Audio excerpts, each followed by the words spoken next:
Rojah nebeka say enkomhye ya wo hye obi a onim defense minister your friend is saying obi bo de Omane Boamah mo fa video yi nkoma na mo kan hye say o mehume na asem wo na asem be na wo ye defense minister ho asem na ye kam ofo se asem ya Rojah kan ye okogina America ba ebi no kan asem na menye sure say ka Rojah be fa ne wadi after say asem ni see ye no ene ye grant Rojah interview asem Rojah be kan say oh asem ne kwa de nke ye tiawa senka defense minister no hu na o friend na obi de ne ko ne nchen a kasimo ko ka che defense minister na ne say oh opani ebe ya kabosumi August nyina enkwa adwuma we pen dodo se no se Muslims for the comshare bi ayi mo media so se na Christopher ye no pen dodo se no se konfu be kan so ma ni konfa ba be counter no se na Christopher ye no ente Christopher na ye Nyankopon na ye sum no wontimi nyi da kokra dan kire sofo bia sa fi we de mu be ye da oh my God na Nyankopon na ye sum no no de ewu ko ho adwuma no ye asofo a hye nkomfa plane crash mu be bro 10 yenya Abraham bia wa asofo nim ene nyame abageni se nyame yesrew se plane crash besi se bibi besi kura na fa family ye ba beto aba ya ye campaign ade yenya party bi general chairman kodina simpie so ka say saa no opposition na ni refi ye beye bibia dia gitumi ni even lives se best sacrifice lives mpa ye best sacrifice na dia gitumi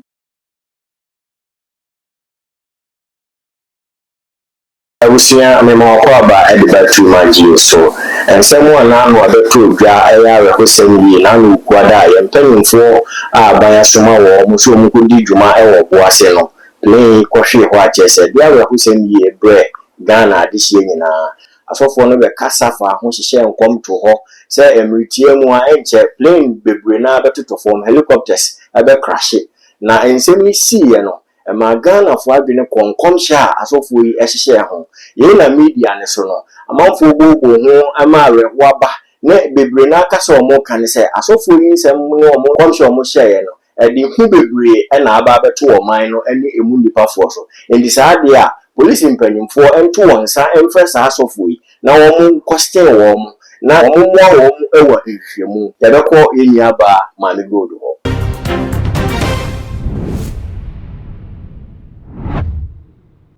na ensemo a ekofri sai na wo beka afa ho papa me da wase na afi me fa konya wezu na menchia wetsefo ene wahwefo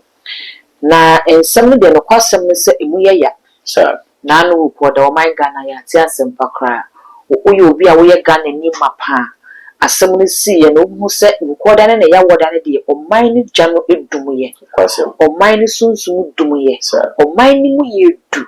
because se ememma mako wotwe ebewu dakoro ewo my ni din mu no na enya asem a eye enikasem enya asem a eye de oyi bi ahwere ne kunu maami bi ahwere ne ba akwala bi ahwere ne papa adamfo bi ahwere na adamfo enye bi ahwere ne nua abusua bi ti na ekọ eno nti no kwasem ne se eye asem a emu ye ya pa asem a to Ghana ye se ye mampani dada nyame fa ne currency John Evans Atamos efi mu a we na ye incident etosum yenu a edumo man Ghana ja ye beka se emu ye ya ni nyina mu yakoye Christopher nde na ye beka ne se nyame na de ma nyame na eje enti no eno ne de beto chi ye we se Christopher na emom ne esine beka bibi de akire ye se oman ebeka bibi de akire ye se Christopher ebeka bibi de akire ye se ankorankora e wo se ye hwe saa biaye no ye hwe saa ne ye ni nyina na ye hye ne nso ye mabusu ne nyina hye de ye momo yakọ eyere emma enna fufuo ye media dwuma ya ye men share dani Omane Boamah defense minister no ne environmental minister no share danya personal encounter there but from afar e wadwuma ya ye wo hese no mo carry o mo hu adanse a ye didi form hu nyina a kire se wo mo nye nkrofo mo ya ye pamu wo ye nkrofo wo wo do mo kire do bebi o meku bia na sa loss ya ba no eye ya pa na me form crazy all right yeah that's pa na no a ensem beto dwai accident isi ana prophecies bebre na beto media ne so ajesa asofo Ghana ha bebre na se o ma hye enkoma fa se airplanes and helicopters ebe crash ama wo be dey ebe ba na media ne so na nipa kasa say asofo yi am say kasa no ya adoso dodo na de abufu abampo ama nipa bi say kasa nka be ya nka police fo mpanimfo enfrefra sa asofo ya obi a okasa fa play ya akonya nkwanhia ya mpanimfo ya free mu obi na no ka enkom hyefa wo mo yentu yensam frɛ wo na enfihwemu bi wo ho a wo nso no yenhwehwɛ wo nsɛm nimu a wo kae nya ba no nso no wadwe kyerɛ ne sɛ ɛwo no kwasɛm ne sɛ wo mo a kasa na ni nti a wo mo kasa menyom bɛ ya adwene kosi baabi menyom nya adwene so kosi baabi Oman Ghana ye Christopher man oman a ye dinya mesumu di Christopher wo Christopher ne dɔɔso na ye nwan mo kramufo so aba Buddhism wo ho Rastafarians wo ho ye na nanma konfo so wo ho enu nti se wo mo ka ne saa Ghana ha na ye sisunsumu sam ye ni no court dem enti fa ba bia mani wo mo nya adwene ne se ye kɔto nsa de frɛ wo mo se wo mo mra no bɛbɔ police fo hwehwemu a police fo no wo mo the evidence ena ye adwuma enti sunsumu no ko evidence no we he na aba eye ni so no ho asɛm no wo kan ye enti se wo ko kan sa de ache police ni no so de ni kan na ehwa de na kana say no the evidence ne kuma police no de aye na adwuma eno ye fa baako afei efa baabi ni ye hwɛ asofo Ghana ha wo mo nwuma wo mo eye yete Ghana 31st dura ye nya asofo ma wo mo ye list e de batudwa na wo ma hyase ahyehyɛ nkom na ebesi January na ebesi February na ebesi akosi afina wieye asofo ni timi ba behye sa nkom ni nyina asembisa ne se o behye nkom no tirimu poben enti na wo de behye nkom no o be ka asem no na asem na wo ka ne damu a ya bodi se asofo na wa ben ana se ye wo nkom hye wo asem yi bai ene se ne wo di kan videos are circulated there say bebre ba ko a trend pa eye sofopani a friend say Rojah young guy mpenasempa afina nyame amane so Bible say Bible ka say adma che de ye be kwa himfo ni bi ya na afina nyame pese ahimfo hu no ba ye hwe komsha Rojah ne be hye was say plane crash Bible say nyo no kwampo de kan Rojah can be Professor Mwakwanta can be sofopani uche can be any asofo no mo nketo na meka say asofo nketo because mo hye de ni di ma ya nyo mo tumu sa ye hye de ho ye wo Ghana ye but almost so masori de mo ba ku mienu bi can be okay Rojah ne be kan say enkom hye ya wo hye obi a oni defense minister ye friend say no bi bo de Omane Boamah mo fa video yi nkoma na mo kan hye say o mehume na asem wo ho na asem be na wo ho Nese uche mu a hono Rojah wan kan yi sa edie na wo ka che defense minister not we stand say defense minister ho asem na ye ka no enye ordinary citizen bia ho asem na ye ka e na wonye defense minister de ma NDC se ne bi mo ka asem say NDC fo na enye o asem na there be eye wo mind Ghana because oye minister of state enti se wo ka defense minister se omra mehu na asem wo ho no wan ka se oku wan ka se okunya kwanhia o se omra mehu na asem wo ho eye defense minister ho asem na ye ka o fo se asem ya Rojah kan ye okogina America ba ebi no ko kan asem na menye sure se nka Rojah me fa ne wadi enka police for beto safre se ne bi mu kasa police for ento safre so for bi no mo police for hwehwemu no omo di so omo ka because defense minister asem na wo kan defense minister di na wo boy no o mehu na de ben na wo after sa asem ni see ye no ene ye grant Rojah interview asem Rojah be kan say oh asem ne kwa de nka yetiawa senka defense minister no hu na o friend na obi de ne ko ne nchen a kasem o ka che defense minister na ne say oh opani ebe ya nka bosome August nyina enkwa adwuma we na say munye duo don't nya bo defense minister ni din na bosome August na enkwa adwuma no wutimi nka anu na so opani Rojah person che ye say ka wontimi nka no nti this word ye no te na obo defense minister ni din na eno ne koba ya fe defense minister ni be hu na aka che asofo ne kan che ye say komche no mo hye wi a eya na de kwakra de akire because defense minister nyame ya kire me say enti be ya mo kan che defense minister ne say bosumi August ye yo sana bosumi e da ya ni mu nyina ne be ya anka mo nkwa mo de be kwa won jipetu pro perfume leave bi na won fante na fie se ne be na me nkwa be ne nkwa ho ban ka wo kan ne se ya ka wawie ko bia ne woni asem but obetu efa ba bi se defense minister enti defense minister no kwa na ohu ye asofo organize say plane crash enti plane crash ni ba besin wo mo ehu say Muslims fo wo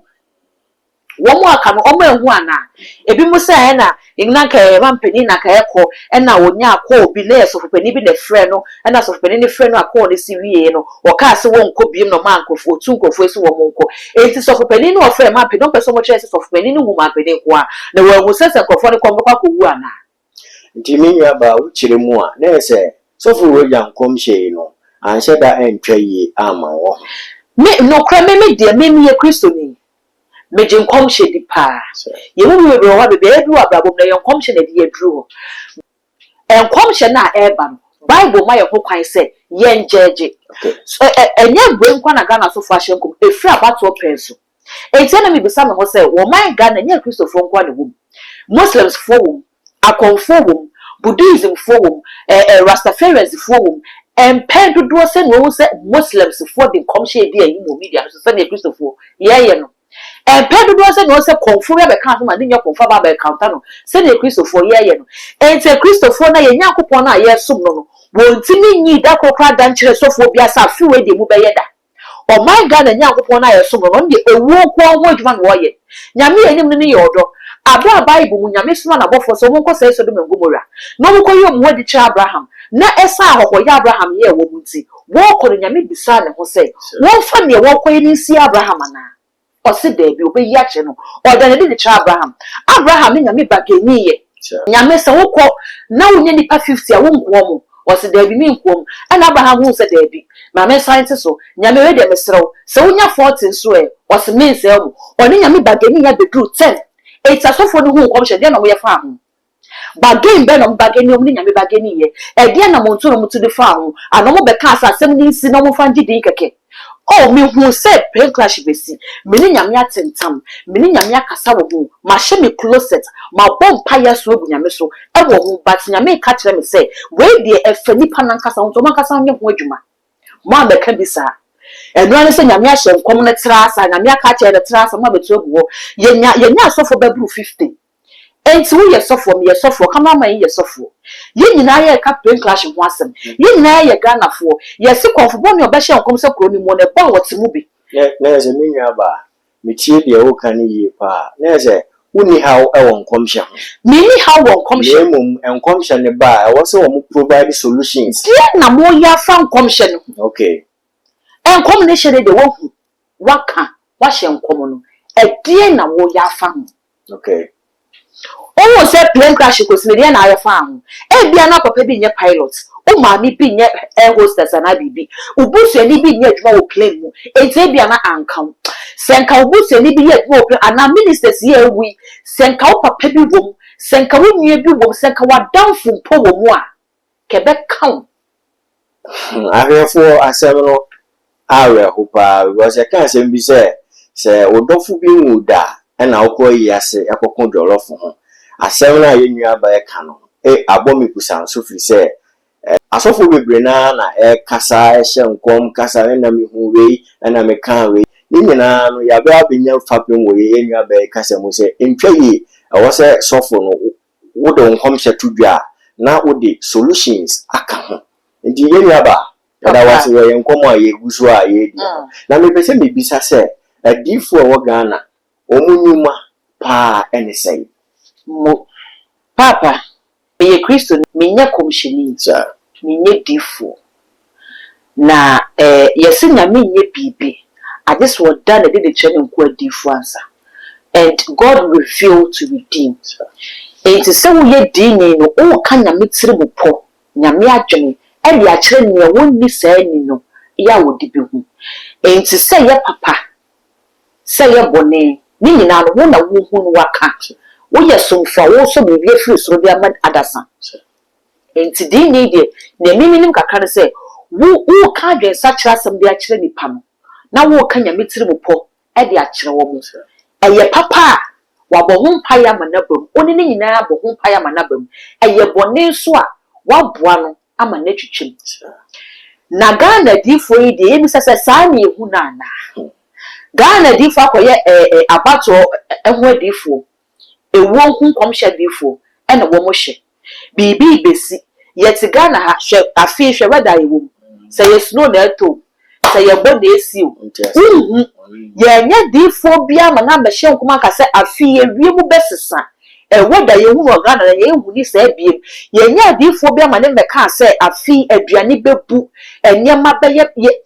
na every problem say nyankopon na ye so no Ghana ha no is that God so wicked say ono de ontimi ni bibi papa bia di fan kire whether me hu empty seat or parliament house empty seat the dey na dey empty seat ba eyewu enti say the one empty seat or parliament house there definitely owo na ebekoso enti hu say ewo ni bekoso no dey na wo ye asofo a hye nkomfa plane crash wo bebro 10 enti sa asofo ni nanti mi ankomuti ampam hu say yen kambom yen fa yegidie mom na yesu wu nyame so say yesre no ebesi afi wo wiase afa na nyina mpa won fem o man Ghana yen nyebisa enti memma woche etina plane me kowu ye na asofo ni ewu ka ye no yenya Abraham bia wa asofo nim ene nyame abageni se nyame yesrew se plane crash besi se bibi besi kura na fa family yeti by force landing se ka se bibi by force landing se plane be bia ekono do the destination na landing etika ebetimi asi ehun popo ye beba by force landing be ko so ne wo se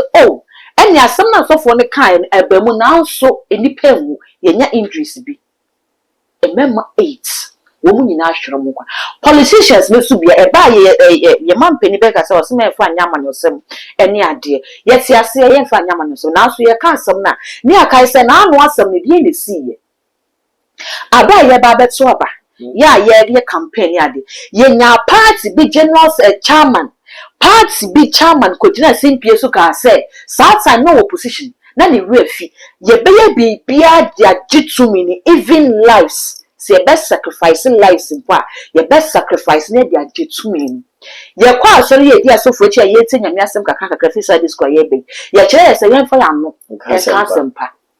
de na se mami ko uchire mu a sa asem a politician kan yi anu na ye hu ni ne ya nyakade ebiem se wotimi bie wa no se tumi a wo penti ni ebeye bia and it's a kwampo and ye di besi ho dia gitumi na ye de nkwale besi ho dia gitumi why we ni nyina se mense o de nkwa esi ho gitumi no o gitumi ni wi a de kwa kodi wan so se wo ku nipa de kodi tumi ni wi a why na o de tumi ni kwa kodi no so and sa nipa na ni asem bisi ye wa ba bonte na ka ye me na ka wo se me ko and na menti mi anko na me catch me vice ne se me deputy ne se won komma me eno command so de ne kosesan ya na eba ne se na wa wo mu asem na wo ka ne ejina so de bi sa say so ne asi eye ana ndi mami go ususu se political leaders no omo nema ba ku mienu miensa bi a omo aye ni sumase eno ho nsinsanso ena omo Ghana ye de ani hu ya na because me tie wo ka se ne mu a na se nema bi nche da ntwaye ewo ye political leaders na ho eno so nsinsanso ne ye hu ya na no kwasem ne se bible say ye nam hunam ani nsu ye ntu sa no hunam ani to sa no wo so nso mu enti defo bi a me ne omo anya encounter nyame nipa bi a me ne omo edidi nkomo nyina ka bibia ma ye di adanse se ewiase abrabo a ye bu konya ya wotisu ikura sunsum semu baby a meti sunsum semu enti how much more say amnuku a wo be pay to me edi omani nyina so ena sunsum semu nim sunsum sem bego sanity bia na baby kro na wo kwakopre wo sunsum no na wo de aba be ye adwuma no sunsun so ben ne be firi mu aba yete Ghana ha ye hu ye kan nyanom kramofo ne akrisofo ne nipa ba ko de na so esum ne san se esum no bia ne ne wo kenti aka first kwa na ka be ye de so bo se kramoni kwa ekwo kristo ni asori dem ana wo kwakotena asori dem na wakwa akodi nya kristofa ko boma so no wi wasa na nka wu bi Now so say to me amanyofo bi ni mo penti ye wo kramoni o ye vice president mani ko wura bosom dem ye koka ye no explanation e ba ye say oh wo be president di or be ye president am o man ni nyina enti wo so oji obi atu enti wo kwa bosom dem ye kogu ni so nsa na wo kwa kwajem ye kogu so so me fi maba. Oh say me nua ma me go de bia ye kan asem bi say Bible kwa ka say enso ahonhom ni nyina nhwe ndie bia na ye papa na wo ko ho na ja wono so akwakoso ahwe na nya ne boni mu a ene ye ne yes so ahonhom nyina hwe so ahonhom nyina hwe akopra ahonhom nyina de ade tumi ne ye ne ya semo ya ye tsehu ni ye ne ya hwe ememma mako wo twe ene ye ne yes so ahonhom nyina hwe ne age bibia tum ene ye ne ye ti Ghana ha ebe enya asofo man be hwe chief imam ho hwe bibia chief imam ani adu nyame ahira papa no ne wo so be owiase be ye bia nyame amanaye saa bre ni aka papa na ne se nyankopon no de ne dum Ghana no obesa ato nsa de afre no bokko wasodwem ye nya asofo man be hwe nkom se chief imam ni ba bi ru hwe ne be se de saa asofo no se wo hu se gold free so ba ebegu chief imam fie kura won ka ho asem because of ye hu won ani sunti ade na Christopher de ye nya asofo mo be sha abato ho nkoma amam obi de ne title so amam ye ko bi sa no se e kire no nya me san be ka kire ne se ade na waka no wasam wono ka che nya me se basa wo nu di nya me egu nu di ifure ni wasit won san ko sana no ye so Bible me ye wo se nya me so ma di ifure man ko ka kire na ko ne se ye won samanse na wo ba du dini ne kan ye no eye wo nkomhye menye sure se be dini ne de eti wo kan ye wo nyina ho kro be da ne ho akọ okọ so ena nyame ka kire ne se san wachi because akware ne nyame akasa nyame ate o se kai papa bi am ye o kai se ne manante wanim nyame tie no kai nyame wo nya tirimodemfo se ne mane ne kasa wontie enti wo sofo no wotimi ko ka kire dipa ne direct ma dipa ne nyame tentame ne nyame wantie ana nyame san ka kire difo se san wachi na ko ka kire akwa na mesuma won ho so wo bewu ne se afei na enye nkunu enti Ghana difo nyame yi wo ne kire mo no o mu pese mo kire se obia ni we as when the person wo why no what we are see o person wo a wono what say ya hye no honkom se wo ba bewu ne be ne den wonye hwe mfa ko. Alright, minua ba yada se pa wo nkoma woni yedi na me kase me san bisa wasam agina de wo kan so se owu honkom sha yadi fo adutu dwai onsusuye mu no Ghana mpanyimfo nhyemra embra saa owu nkom hye no owu se nkom hye ndo betimi ahye but de ye owu a de fie mpanic be ba beto citizens so no wo ne nipa bi be ya adwen se enka wo nhyemra emfa ensi saa prophecies no anokwan ana Ye kan ko ide no kwasam ne se semra bi wo ho na betimi aso owu nkom hya no a ebraso ebrenini ye wo se ye hwe abroad ampare de samra ne bai oti wo Ghana ha so fo bi hwe wo nkom hye bi what enti sa ne business enti afi de first asofo no nya no anka se bie mu ana etikoye afi no mo hye nkom na bi mu de wo mo fia na example wo ye be ma abodin se wo si nyame ya kirewa bodin because nyame edi na chi no wonye nyame oye trofo se nyame si ya wo se won ka asem ni mienu o ka ne se yes se ne tete se nyame na se meti hei na masoma cameraman ne se gina ko ha na ko ta de bem na se o ko no no se mama gold se ya eye me na me se nipa ne samba mo be se o ka se me na me se enti se wo gidi pa no kuremu se nyame na e ka de kirewa esuafo na di nyame ya chi no ya fa bi akoto agoma ahye wo mu ya ti bi ato afiase ni nyina ye nyame adwuma na o mo ye ne ti enti police station na usuro no sa wo be hye nkom na ase nyame na aka tro se nyame na se me beka na wo beka na ebetu akoto musi usuro tu nya nyame adwuma ni bi mana enti asofo no ewu nkom hye no ya do so tutu okay ye nkase mo o mo hye nkom no o mo hye nkom no na menye sure se nyame yi woni nkom hye kire opese wo kun nipa ne ntino yi kire wo opese wo ye kun bi no si ano ntino yi kire wo na asofo no pese mo kire se nyame pese wo kun mi ewu se nyame na se wo kun mu nti na wo yi di a kire no na asofo na ka dia tun from ni atena tena wa hwe han na nipa hyerekeke na ne ya ne se ni nyina so kwaya politicians no enkwala 17 akonya kwanhie wu ye nya sofo me mama ka se me share kom se enkwala 17 kwa konya kwanhie wu asofo ne bi tiga na asem si wi a no the phone see omanim no the camera see omanim no ma ka no ma record no dey asim sa fe omo hu kan na so omo boa yes I didn't see that e see that fe no be hu video no dey be gini din asim say ewo na ya ade bia ewo ni ba he so fu e wa kan o powerful o ye powerful na kra hwere ye no and the ma o ye powerful so for there Bible say ensentreni e deep mu kese pass the bonye ni be sakra na adwene. all right yenya ba ye beda wase ebusua yes sister Mami Gold and ye ne twetwe nkomo fa trending news a ekoso ho ene se asofo nkomhye omo hyehye fa se plane ebe hwiase ye benya nkwanhia ewo ewiem anokwasem na anu awehosem so eto ye enti na ne Mami Gold etwetwe ho nkomo se Ghana mpanifo betimi ahyemra ebe asi asofo anokwan ewo sansem yi ne ho nkomhye ho fi se nkomhye ne mu nsunsanso no eya awehoye pa si yedi adwene da tia ye behwe esuro fraw enti ha na brenda me kwan ame yede na dwumadie no ebesi se won subscribe to your channel ya let's also be subscribe no mi abe ono so se de be ya yede upload bia to mu a oni nipa odi kan a wonsa ebetumi aka mesre se wodo comment so ebeto comment section ho so amaye mosomfo nana asamwani ye besen ahia.